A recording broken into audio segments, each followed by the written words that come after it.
Mangia cibo contaminato, grave bambino di 1 anno. Apriamo con questa notizia l'edizione di oggi di Edicola Belluno, notizia che troviamo sull'edizione del Gazzettino di Belluno, che ci porta ovviamente nel capoluogo. È ricoverato a Padova con la SEO, la sindrome emolitico-uremica, che può causare danni mortali. Potrebbe aver ingerito latticini non pastorizzati, carni poco cotte o alimenti con l'Escherichia coli.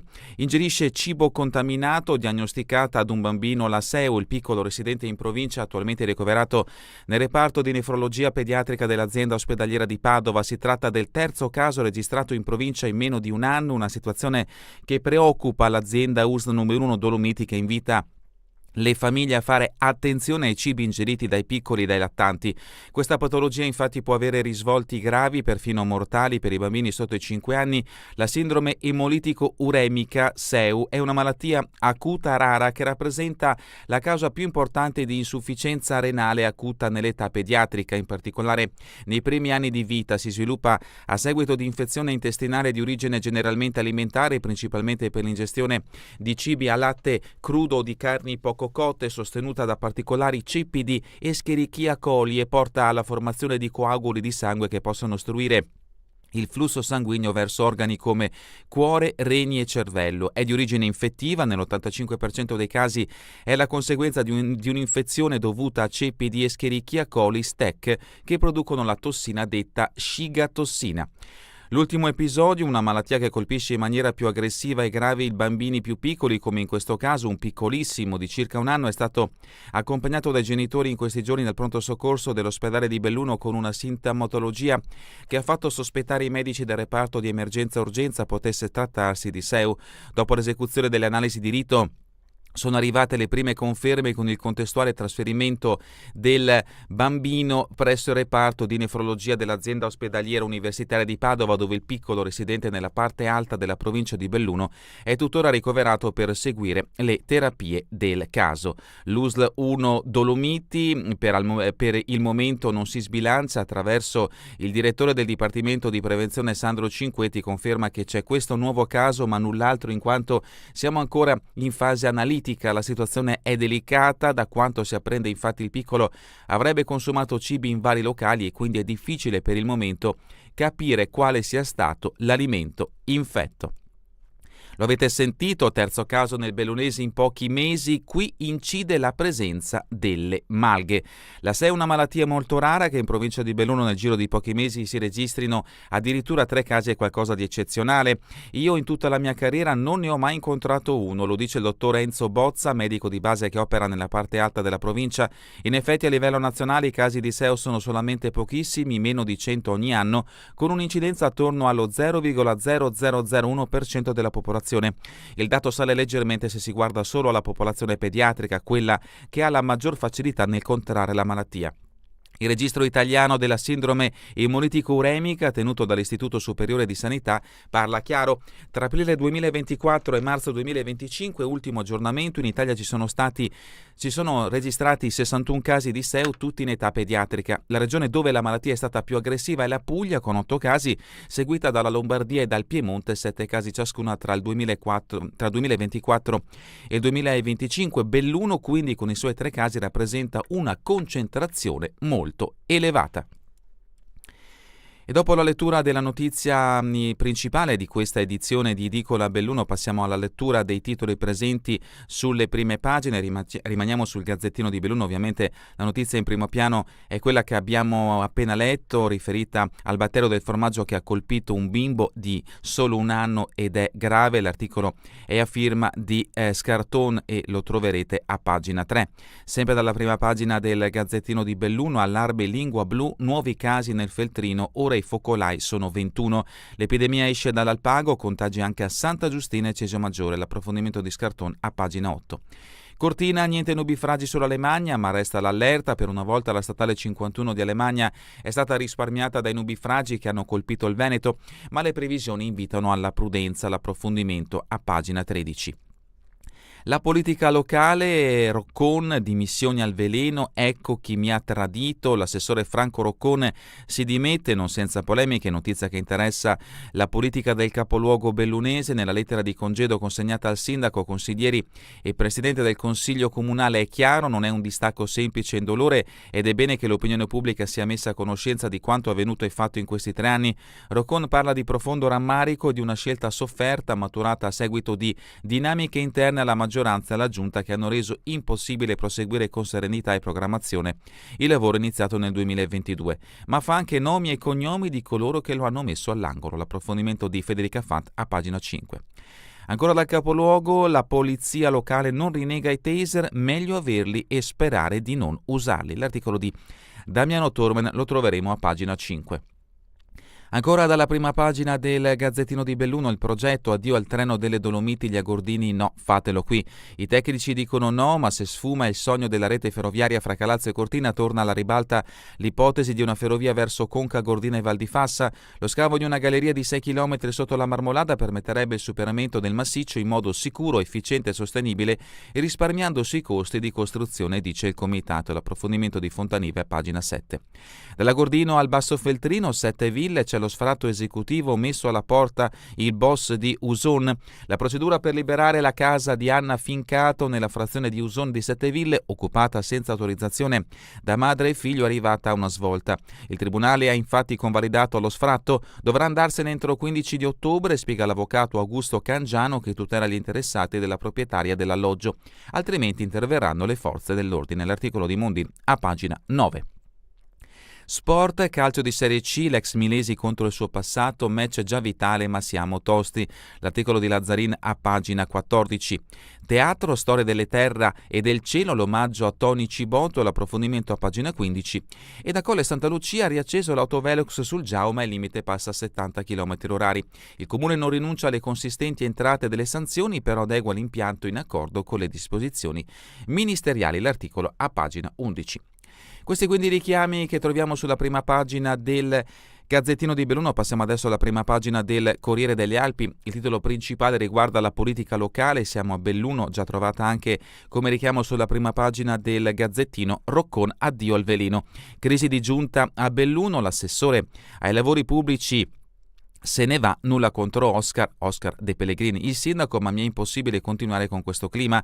Dura lettera di dimissioni al sindaco contro il sottoscritto, invidie, ricatti, bugie e personalismi. L'articolo è di Alessia Forzin.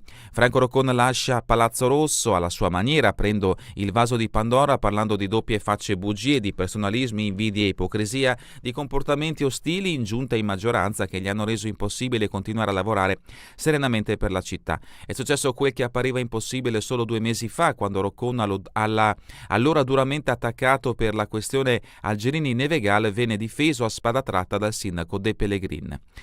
Sempre dalla prima pagina del Corriere delle Alpi, allarme dell'azienda sanitaria, dilaga il morbo della lingua blu, 21 focolai nel bellunese, notizia trovata anche sulla prima pagina del Corriere.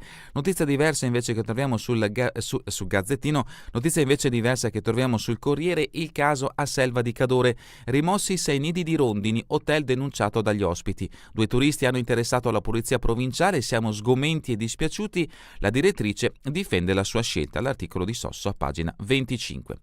La foto di copertina ci porta a Cortina, il cantiere olimpico a Cortina va a rilento, oggi confronto tra il commissario Saldini e la ditta Graffer, la gran fideuzioni sulla cabinovia di Socrepes. L'articolo di Michieldi a pagina 27. Alemagna, Paramassi sul Fadalto, gli altri soldi a San Vito, l'approfondimento di Dalmassa, pagina 24. E per quanto riguarda il Veneto, mezzo Veneto sott'acqua, Zaia, il presidente della regione, stato di emergenza. Un'ondata di maltempo ha flagellato la pianura veneta con piogge torrenziali e allagamenti, ieri mattina in particolare a Mestre, Padova e Riviera del Brenta. L'articolo di Currado a pagina 9. Addentriamoci all'interno del Gazzettino di Belluno per poi proseguire con il Corriere. La notizia a pagina 2 riguarda la politica, i veleni di Palazzo Rosso. Roccon si dimette, difficile proseguire con questa ostilità. L'ormai ex assessore spiega la scelta, circolano troppe antipatie interne, accuse nei confronti dei consiglieri. C'è chi mi ha tradito, vi faccio i nomi. L'approfondimento appunto è di Federica Fante. Dagli impianti al Colle al nuovo polisportivo, i miei 3 anni di opere. Roccon se ne va da Palazzo Rosso con decine di lavori in corso, terminati e in fieri, e nonostante le difficoltà in questi 37 mesi in cui ho portato avanti con determinazione e impegno numerosi progetti, prima di tutto ringrazio i dipendenti, in particolare l'ingegnere Pier Giorgio Tono, poi numerosi volontari comunali coordinati da Paolo Zaltrone. È grato a tutti i dipendenti comunali, operai, tecnici e personale amministrativo per la professionalità con cui hanno seguito i progetti e le iniziative. Le reazioni, stima, ma anche nuove ruggini, maggioranza divisa sull'addio e ora parte la caccia al sostituto. Posizioni piccate di La Gru a Forza Italia e Mella, patto, pressing Fratelli d'Italia, vogliamo conoscere la redistribuzione delle deleghe. Continuiamo con pagina 5, sempre dal capoluogo, taser e pistola alla polizia locale, non siamo i vigili della sosta vietata. Il comandante Codemo, attività cambiata tantissimo, quegli strumenti è bene averli sperando sempre di non doverli usare. Nel 2024 gli agenti hanno rilevato 81 incidenti e denunciato in tutto 55 persone, siamo intervenuti anche in una rapina. La dichiarazione appunto del comandante Codemo, l'articolo di Damiano Tormen. Sempre dal capoluogo 2 notizie, petizione di Bolzano e Tisoi, basta Trillo, tornino i bus. Sono già diverse le firme raccolte dalle frazioni per chiedere il ripristino degli orari normali. E ancora sulla Schiara si affronta il cambiamento climatico, l'appuntamento è per il 20 di settembre. Siamo in Agordino, gli agordini rilanciano, la ferrovia passi di qua, bocciatura del treno delle Dolomiti, riemerge il tracciato sotto la Marmolada. I tecnici dicono di no, sfuma a quanto pare il sogno della rete ferroviaria fra Calalzo e Cortina e poi oltre verso Dobbiaco e Bolzano.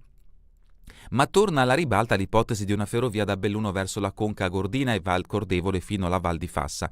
Tutto nacque nel 2020 quando si costituì il comitato Ferrovia Dolomiti Bellunesi che presentò una prima idea agli amministratori del territorio e di seguito alla regione. Il comitato nel 2020 aveva chiesto di studiare un percorso che potesse raggiungere Agordo e Caprile. La proposta, la storia del bob in mostra sul Colle, 2 giorni olimpici con neve gallega, notizia che interessa il capoluogo bellunese, esposizione allestita nello spazio Filò, visitabile il 30 e il 31 agosto. L'ex assessore Piola, la tecnica dice no e la politica che fa, una riflessione appunto sempre in merito alla decisione di non realizzare più il treno delle Dolomiti arriva appunto dall'ex assessore provinciale Quinto Piol che all'epoca aveva la delega ai trasporti. Un aggiornamento alla lingua blu, il contagio si diffonde, nuovi casi, i focolai salgono a 21, siamo a Feltre, l'US conferma che l'epidemia dopo le prime segnalazioni in Alpago ha colpito Capia, Santa Giustina e Cesio Maggiore. Feltre, mense scolastiche e rincari, stangata per le famiglie, il consigliere Del Bianco attacca la giunta per non aver previsto sgravi per i nuclei con l'ISEE più basso. Siamo nel Basso Feltrino, 7 ville, sfratto esecutivo al boss di Uson, provvedimento del tribunale a carico dell'uomo che per mesi ha fatto vivere in un incubo gli abitanti della piccola frazione, dovrà lasciare l'alloggio entro il 15 ottobre e se non lo farà, pronto l'intervento di un ufficiale giudiziario e forza pubblica. Ancora da 7 ville, Chiesa di Campo, sradicato il fico cresciuto sul campanile, come si può vedere da questo scatto per chi ci sta guardando da Facebook o YouTube. E adesso invece passiamo ad Agordo, i periti minerari girano il mondo, l'ex allievo del folador Danilo Coppe non dimentica gli anni della sua formazione, oggi è un professionista di fama mondiale con la sua SIAG, Mr. Dinamite ha battuto il Ponte Borandi e bonificato le frane di Peralolo e Sciucaz. E questa è un'intervista a firma di Claudio Fontanive. La sua filosofia, se sai trasformare il tuo lavoro in avventura, sarà come non lavorare mai perché ti guida la passione. Bella notizia per il turismo in Valbelluna, Arsie Superstar in 6 mesi il 62% di presenze in più sul 2024, Valbelluna e ovviamente anche Feltrino. Sedico servizi sociali nell'ex biblioteca, via libera al progetto, l'articolo di Egidio Pasuc. Torniamo invece in Agordino, Colle Santa Lucia, sul passo Giao, velox riacceso ma limiti ritoccati da 50 a 70 all'ora. Il comune non rinuncia alle consistenti entrate delle multe e ha adeguato l'impianto alle nuove disposizioni in materia. San Vito, Alemagna, tutto liscio ma il maltempo è in agguato, notizia ovviamente che interessa la fragilità di questa arteria arteria stradale presente in provincia di Belluno che è in sofferenza a causa delle molteplici frane presenti in quella zona. Cortina, fiamme su ultime rifiniture al villaggio, si avvia il completamento l'area che ospita i container trasformati in alloggi per gli atleti delle prossime Olimpiadi. Qui troveremo posto anche ristoranti aperti tutto il giorno, palestre, ambulatori, farmacie e spazi per allenamenti a secco. Pieve San Vito, ambulanti di Forte dei Marmi, doppio appuntamento, l'articolo di Giuditta Bolzanello. E ancora Cortina, la tragedia di Falco 16 anni fa, fiori a Riogere, poi il ricordo in chiesa. A causa del maltempo appunto la commemorazione si svolgerà nella chiesa di Cortina d'Ampezzo con inizio alle ore 18. Queste le notizie principali che troverete nell'edizione di oggi del Gazzettino di Belluno. Passiamo adesso alle notizie prettamente bellunesi presenti invece sull'edizione del Corriere delle Alpi. La prima notizia la troviamo a pagina 16 ed è la seguente, un aggiornamento riferito alla lingua blu, 21 focolai e 160 animali morti, avanti con i vaccini. Per chi si sta guardando da Facebook o YouTube, le zone interessate appunto da questo virus, parliamo della Blue Tongue che interessa appunto gli animali bellunesi, e i comuni sono i seguenti: Alpago, Chies d'Alpago, Tambre, Valle di Cadore, Val di Zoldo, Belluno, Sedico, Borgo, Valbelluna. Sono 21 i focolai appunto al momento interessati in provincia di Belluno.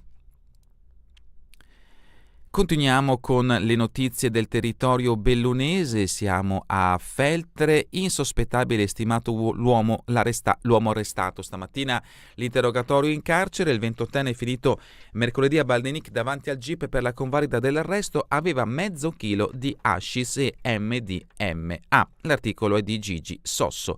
Le chiamano ricreative ma possono portare alla tossicodipendenza, il parere dell'esperto sulle sostanze sintetiche. Ulteriore approfondimento di Sosso.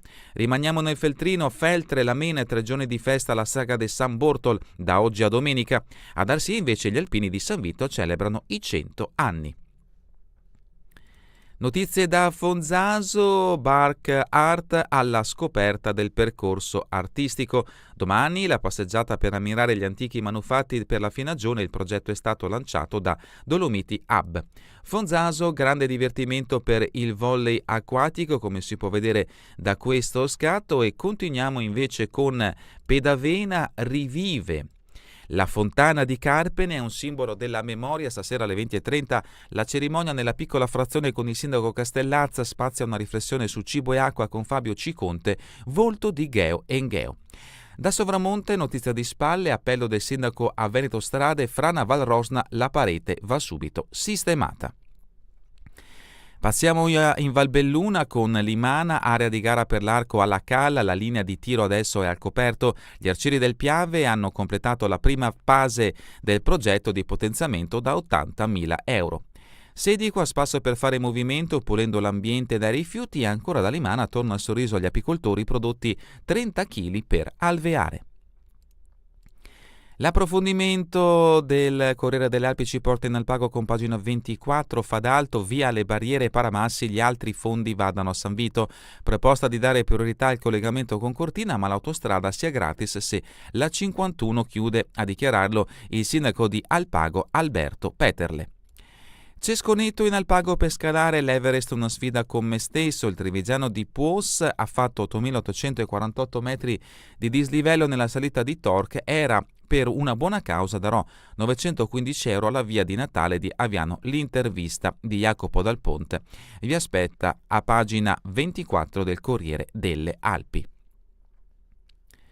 E adesso una notizia che ha avuto un richiamo dalla prima pagina del Corriere delle Alpi ci porta a Selva di Cadore, sfrattate le rondine, coppia denuncia l'hotel, 2 ospiti hanno interessato la polizia provinciale, siamo sgomenti e dispiaciuti, la direttrice difende la sua scelta, l'articolo di Gigi Sosso, spariscono i nidi di rondine, una coppia denuncia l'hotel, la direttrice della struttura si difende appellandosi a questioni igieniche e a presunte recensioni negative sui portali di prenotazione alberghiere, in ogni caso è stata interessata la polizia provinciale di Belluno ma ci potrebbero essere anche risvolti penali. Esistono i reati di maltrattamento e uccisione di animali e il codice prevede pene rilevanti tra reclusione e multa. L'insegnante di lettere vicentina Mariangela Dell'Orco e il suo compagno veneziano sono in vacanza da venerdì scorso al Nigritella di Santa Fosca nel comune di Selva di Cadore, un 3 stelle che sul sito internet olandese più conosciuto dai viaggiatori è recensito con ottimo e ha una media di punteggi di 8,5. Ci rimarranno senz'altro fino a domenica ma porteranno via almeno un cattivo ricordo, quello degli uccellini bruscamente sfrattati. Uscendo per la prima volta dal caratteristico terrazzino alpino, io e il mio compagno avevamo notato sotto le travi a 8 metri da noi 6 nidi di rondine e questo ha senz'altro lietato l'inizio del nostro soggiorno, spiega Dell'Orco. Martedì mattina ci eravamo permessi di chiedere alla donna delle pulizie di sostituire il pezzo di cartone sistemato sul margine del balcone perché naturalmente sporco di guano. La nostra raccomandazione era stata anche quella di non disturbare le rondini, cioè quelle che dovrebbero essere un'attrattiva in più e non un motivo di fastidio. Vallada trovata senza vita nella sua abitazione, non rispondeva alle chiamate e la porta era chiusa, strano per una donna ancora attiva come Antonia Andrick. Parenti e vicini si sono giustamente insospettiti e hanno chiamato i vigili del fuoco temendo che potesse essere successo qualcosa in quella casa di Celato, una delle frazioni che compongono Vallada Gordina. La squadra del distaccamento di Agordo, arrivata ieri mattina per un'apertura porta di soccorso, l'ha forzata trovando purtroppo il corpo senza vita della donna. Siamo a Colle Santa Lucia, oggi si celebra l'anniversario dell'Istituto Culturale Insegnamento della Lingua e ritorno al Sud Tirol tra i temi caldi. 20 anni di Cesa De Jean, il ladino entra in chiesa per la messa con il vescovo. L'articolo è di Francesco Dalmassa. Cortina, articolo di Gigi Sosso, schianto in centro sul palo, motociclista chiede i danni, il 17enne fu stretto da un autoveicolo, rimase 2 mesi in rianimazione, i rilievi dei carabinieri gli diedero torto ma adesso deciderà il giudice civile. Atti incivili, sparita la tabella dell'Aga Benedetta, rifiuti vicino alla Baita, sempre a Cortina. E continuiamo con la lettura del Corriere delle Alpi, notizia di approfondimento riferito alla cabina di Socrepes, la grana fideussioni senza garanzie, i fornitori non producono, il commissario Saldini ha convocato un vertice d'urgenza a Livigno, contiamo di risolvere la situazione in questi giorni, l'articolo di Alessandro Michielli. Le criticità, il gruppo delle imprese aveva dovuto sistemare anche la certificazione SOA. Si tratta di un documento che permette alle società di partecipare alle gare d'appalto. La ditta, guidata da Sergio Lima, non aveva i requisiti necessari. Anche il Corriere delle Alpi ricorda Falco a 16 anni dalla tragedia, manca ancora una legge, oggi l'omaggio floreale a Riogere, alle 18 la messa in basilica per le vittime, Fabio Rufus Bristot, resta risolto il problema degli ostacoli al volo. A 16 anni dalla tragedia di Falco la questione degli ostacoli al volo che causarono il disastro è ancora risolta, lo sottolinea Fabio Rufus Bristot che all'epoca dell'incidente era delegato provinciale del Corpo Nazionale del Soccorso Alpino e Speleologico e visse in prima persona la vicenda. L'articolo è a firma di Alessandra Segafreddo. Notizia di Spalle, festa patronale, Don Ciotti a Pieve nel segno della pace. Dalla rubrica Giorno e Notte, Dolomiti Blues and Soul Festival, gran finale in carcere a Belluno. Oggi Tonchi della Pena Cibiana, domani Samantha Jordan e B-Band a San Vito, domenica Baldeniche, concerto per i detenuti con la voce di Carlo De Bei. Una montagna di libri, De Benedetti e Monsignor Paglia, 2 incontri oggi a Cortina, a Castellavazzo invece 1-2 giorni con la rassegna Artigianarte. E ancora a Cortina, oggi alla Galleria Farsetti, Lettere a Penelope, un viaggio al femminile con Cristina Manetti. Terminiamo con lo sport bellunese, eccoci qui, mondo della pallavolo, calcio a 5 Serie B, traslocano anche alcune squadre giovanili, Fiabane non possiamo più spendere 25.000 euro per una stagione, via Caviarena troppo cara, la Canottieri lascia l'impianto di Belluno e giocherà a Sedico. Mercato ha annunciato il terzo rinforzo, il laterale italo-argentino Bercane. E ancora mountain bike, domani e domenica Neve Gala, la pista a Coca si accende per la Coppa Italiana di Downhill. E con questa notizia è davvero tutto per l'edizione di oggi di Edicola Belluno. Vi ricordo che torneremo in replica questa sera via streaming alle 20, domani mattina all'1, ora locale italiana. A voi tutti un buon proseguimento di giornata in compagnia come sempre di Radio ABM, la web radio dell'Associazione Bellunesi nel Mondo.